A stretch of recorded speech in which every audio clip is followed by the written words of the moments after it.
Greetings, thanks for watching this video. I'd like to have a shout out first to my nephew and godson who's learning to play guitar now. So I hope this video will be helpful for him. And hopefully it'll be helpful for others who are watching as well. So if you like this video, hit the like button and hit subscribe. There'll be more videos coming to help you, help everyone, beginners and intermediate players, learn more about the guitar. I learned to play guitar before I learned to type. Actually, it was quite a while ago, and I think I've picked up a few little hints and tricks that might be useful in sharing with others. So that said, why don't we go to a different view and let's look at this handout. This handout is actually something that is in the PDF below. This PDF is in the description below, so you're welcome to print it and keep it for reference. But let's go through this video. And this video covers one of the first most basic things is that it is learning the notes on the fretboard. There's a lot of positions on the fretboard, pretty intimidating, especially for beginners. And we have to look at this in terms of learning vertically up and down the neck of the guitar, and also horizontally. There are some key positions in the guitar, some key frets that you need to learn going across. And if you have that together, if you have the vertical knowledge and you have some of the knowledge going across, you're less likely to get lost when you're looking for a particular note or a place on the guitar. So that said, let's start with the very beginning of every guitar lesson should be, what are the strings? So it's E, A, D, G, B, D, right? Starting from the deepest to the highest note. One of the most common references, I think I get the videos working okay, the sound. One of the most common references is Eddie ate dynamite, goodbye Eddie. I kind of like that one myself. But there are others. Elephants always display great big ears. I kind of like Eddie, the Eddie story. So you need to know what the strings are. You obviously need to know what notes you're beginning in the open position when you're not playing anything. The next step is to learn vertically up the fretboard the two E strings. So the E string, the deep string, and the high string. The highest string is sometimes referred to as the string number 1, and string number 6 is the deepest string, the thickest string. And you want to go up the fretboard on that for a few reasons. First of all, when you learn one E string, you know the notes in the other E string. They're just a couple of octaves apart, but they're both E. So the E, open, the very first fret for both is F, and then G, and then A, and then B, C, D, and E again at the 12th fret. So you need to memorize that. And you need to memorize that for a lot of reasons. One reason is there are these things called, if you haven't seen them yet, E-shaped bar chords. So if you play an E chord here, I'll get a little bit closer to the camera for this. Play an E chord here, you slide up to the 3rd fret, you got a G, an A, and you keep going up the fret. But you're not going to know where you are unless you're not going to know what chord you're playing if you don't know what the note is here at that fret on the E string. So that's one of the reasons. So that's the very first thing you want to make sure you've memorized is the notes on the two E strings. The next thing we'll look at is the frets from, I say maybe frets 1 to 4. You're going to start learning what these are just by virtue through osmosis of playing open chords, or sometimes they're called cowboy chords. So if I play a G chord, in fact, if I play a G chord, I'll stand up again so you get a bit closer. You might know what a G chord is. You're going to need references for chords, obviously. There's lots of them on the internet. You have a finger on the G, a finger on the B of the A string, another finger here on the G. So you know that's a G chord, and you know it's a G chord because not just the shape, but two of the notes here, actually these two notes you're pressing down on the 3rd fret, plus the G string is open, you actually have 3 Gs that are being played. So you're going to learn that that's a G string. Those are G notes on these two strings. If you play a D, you know, why is this a D? You know, it looks like it's sort of an upside down V. But this D, the D here, the 3rd fret on the B string, the 2nd string, is a D. So you're going to learn this stuff. And A is these 3 strings in the middle. You know, it's the D, G, and B string. Not, you know, the D, G, and B string. At the 2nd fret, you could play it a few different ways. And you're going to know that that's an A from the 2nd fret of the G string is an A. So you will learn that. And if not, you do a little memorization for the first few frets. And you can sort of count up, right? I'll go to the other view for a second now. You can sort of count up because there's not a lot of frets. So you could say if I hit the high E string here, E, then this is F, and this is G, and this is A. But you know, if you're up here somewhere, you can't count your way up. It's too far. So that's where it's going to be handy to know some of the horizontal notes when you go across the frets. And similarly, as you take a B string, you hit the B string open, the second string, and then you press the first fret. That's a C, and that's a D. You can kind of count. You count your way up through the alphabet, but you can't do it up here. It's too many frets.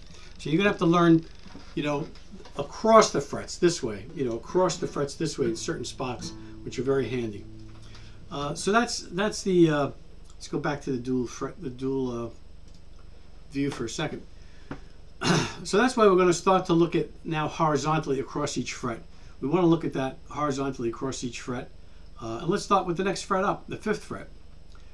The 5th fret can also be used for tuning. If you don't know that, you can watch a little video on that. I won't go through it in this lesson, but at the 5th fret, with one exception with the B string, because it's tuned a little differently than the others, you could tune your guitar internally, to make sure it's all the strings are appropriately tuned. So, but at the 5th fret, you don't want to be counting up E, F, G, A, but right across the 5th fret, I have a little acronym: all Denver goats can eat apples. So on the 5th fret, on the deepest string, the low E string, it's all. The next one is D for Denver, G for goats, C for can, E for eat, and apples. So going across this fret here, the 5th fret, those are the notes at the 5th fret. The 6th fret is a little unique. The B string, we're also only going to concentrate on natural notes, no sharps and flats. You don't really need to know those too well on the guitar. Instinctively, you'll start to learn them. But if you know the natural notes, then one fret up or one fret down is going to be a flat or a sharp. And if you know where the naturals are first. So let's not try to learn every single spot on here. Let's just learn the natural notes. So on the 6th fret, the only natural note is on the B string, and it's an F. All right, and the way you can remember that is the 6th big fish, that you call it the 6th big fish. So 6th fret, big is the B string, and the 6th fret, B is an F, is a fish. So you can learn that one exception there. On the 7th fret, as you go across the 7th fret, it spells the word bead, B-E-A-D. So here at the 7th fret, it's B-E-A-D going across the strings. The last two strings, the B and the E string, they're not natural notes, they're sharps and flats. So we leave that out for now. All right. The 8th fret on the strings E and A, the first two thickest strings here, what you're going to see is that they play a C and an F. And you can think of it as coins found. You can make up your own acronyms, but I like coins found. So the 8th fret, you're going to have a C note, and then the string right next to it, the A string, it's an F note. Then the middle 4 strings are sharps and flats. Let's ignore them. Go to the last two skinniest strings here, B and E, the thinnest strings, and they're going to play the notes G and C. So gold coins. So that could be the acronym. So you might think of the 8th fret as, think of the two fattest strings, and the two thinnest strings, and it'll be coins found and gold coins. That's a way to remember it again. The 9th fret, again, there's only 2 notes that are natural notes, and that's the 2 center strings. And the 2 center strings are, of course, D and G, as indicated here, D and G. And those notes are B and E. It's kind of easy to remember that because the B and E matches the B and E of the open strings that follow. So if I play the 9th fret, the D and G strings, I get a B and E. And that's going to be the same as the 2 open strings, B and E. So if you strum all 4 together, it's really only 2 notes. It's 4 strings, but only 2 notes are being played. So that's the 9th fret. The 10th fret, I've got another acronym, do get cash fast all day. So across the 10th fret, which is right here, those notes going across are do get cash fast all day. D, G, C, F, A, D. All right, so if you remember these little acronyms, you'll know if you're up here somewhere on the 9th fret, you know there's a B and E here. On the 12th fret, on the 10th fret, you know the do get cash fast all day. On the 5th fret, you've got all Denver goats can eat apples. It's some way to help you so you're not counting the alphabet up to these higher fret numbers, that you know what that note is based on the acronym, okay? And then, of course, at the 12th fret, you've got another octave. You repeat, Eddie ate dynamite, goodbye, Eddie. I'm talking a little fast. I'm going to have to take a little sip here. 1 second. Let's see, what else do we have here? So the next thing you want to think about is the A string, the second string, the second fattest string here. This string here, the A string, you're going to want to know the notes on that string as well, for a lot of reasons, because you need to know the notes on every string, essentially, but also because there's the A-shaped bar chords. So we talked about the E-shaped, E, G, A, B, C, etc. If you play an A chord and you go up 2 frets, that's a C. That's a C chord. 2 more frets is a D chord. And you're going to know what that is based on the A string. So the 3rd fret on the the 3rd fret on the A string is the note C. So because I'm on the A string, the second thickest fret, the second thickest string here, I know that's a C. So when I make my shape here for my A shape here at the 5th fret, that I know that's going to be a C chord. Or you can play, actually, for beginners, if you're having a hard time doing this, you could just play these 4 strings and not do the whole bar, and put your finger on the 3rd fret here, and put your ring finger here to play those 3, and you've got a C chord there. You're just not using the lower 2 strings, which is common actually for a lot of guitarists to do as well. So that's another reason why you need to know the notes on the A string. So where else there? Tuning on the 5th fret and the 7th fret. So on the 5th fret, except for the B string, the 5th fret of the preceding string tells you it should be the same note as the next string. So, and at the 7th fret there are octaves. So let's show you a few of these. I'll switch to the camera view for a second. You probably know this, but if not, I'm sure you could find a lot of videos on this. It's pretty standard. So if I press the 5th fret here on the deepest E string, I get an A, right? Because it's E, F, G, A. The next string is, guess what? A.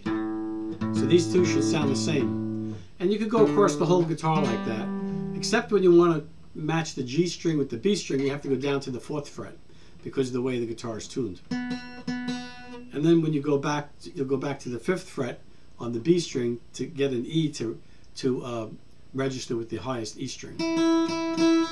And then similarly across the 7th fret are octaves. So now if I play an E here, the big fat string, and now if I play the 7th fret on the A string, I get an E. And I keep going across and get the same thing. So I have to see what I'm doing with this guitar. And again, it's a little different. You have to go a fret higher when you get to the B to hit the octave, because it's tuned, half a fret lower. There's one other thing that I wanted to mention. This is everything. This is probably everything I want to cover on this note. Yeah, second string starting right. So there's also some patterns. Before I have one of the final comment that I did not put on this handout. But the other part is there's patterns. So there are a number of patterns, but the most basic one is if I press the 5th fret on the E string, that's an A note. If I go 2 strings over and 2 frets up, that's also an A note. Same A note. So 2 strings over and 2 frets up. And again, you have a little offset when you're looking at the B string. You have to go, if I'm here playing this note here, which is G, A C note. If I want, that's on the G string, right? This G string. If I want to hit the C note on the E string, I have to go up 3 frets because of the tuning. So you have that little offset you've got to realize because of the way the B string is tuned. The only other thing I wanted to mention, which you may know this, but real quick we'll go over it. I think I have this somewhere in another display maybe. Okay, so this is what I wanted to speak about. If you look at a piano, the B note here, this is the middle C. The B note, between the B note and the C note, you notice there's no black key, because that's a half a step, or in a guitar it would be 1 fret. 2 frets is a whole step. So from a C to a D, there's two keys here, the black key and the white key, so that's 2 frets on a guitar. So the 2 notes, and there's only 2 notes in music, the B to the C is a half a step or 1 fret difference to the interval. Similarly, the E, this is the E note, C, D, E, this E note to the F note is also a half a step because there's no black key in the middle. So it's 1 fret up, not 2 frets. All the other keys from one key to the next is 2 frets because there are 2 steps here, right? So let me show you on a guitar. So on a guitar, to make it clear, you have here, if I hit the highest string here, the E string, I only have to go to the first fret for an F, 2 frets for a G, right? It's two half steps. Similarly, on the B string here, the second string here, if I go from a B to a C, it's 1 fret, but C to a D is 2 frets. So it's only those 2 notes, but it's everywhere on the guitar. It's 1 fret, obviously. So if I take the A string and I go to the B note here, the C note is 1 fret away. It's a half a step from B to C. And then to D is 2 frets. Looking at the camera, looking at the screen is backwards. That's D. So that note, because of the intervals, the way that they're designed, is a little bit different, because the way that goes back to the original do, re, mi, fa, sol, la, ti, do scale, and the intervals are a little bit different to reach those notes, to reach that acronym, that little tune that defines the major scale. And you'll learn as time goes on. We'll have other lessons on this. Every major scale has a relative minor scale, and the minor scales have different intervals, but it's not going to sound a little crazy.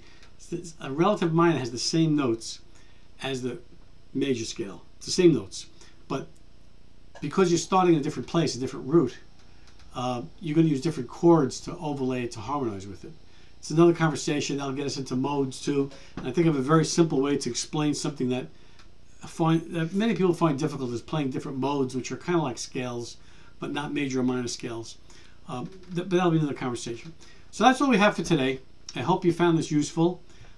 You might want to check out my channel, Russ Esposito, and here's a link to it. It's got music lessons, cybersecurity lessons for my college classes, information on AI as well, for some of my other classes, and lots of other things. And so I would imagine some of my students who look at that channel for technical videos may start seeing some music videos as well. But that's okay. I know some of them are musicians. But anyway, hope you enjoy the video. Hope it was useful.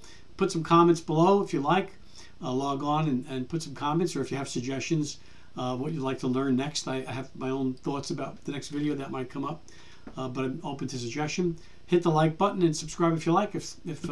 So for now, ciao for now, and I'll talk to you later. Bye.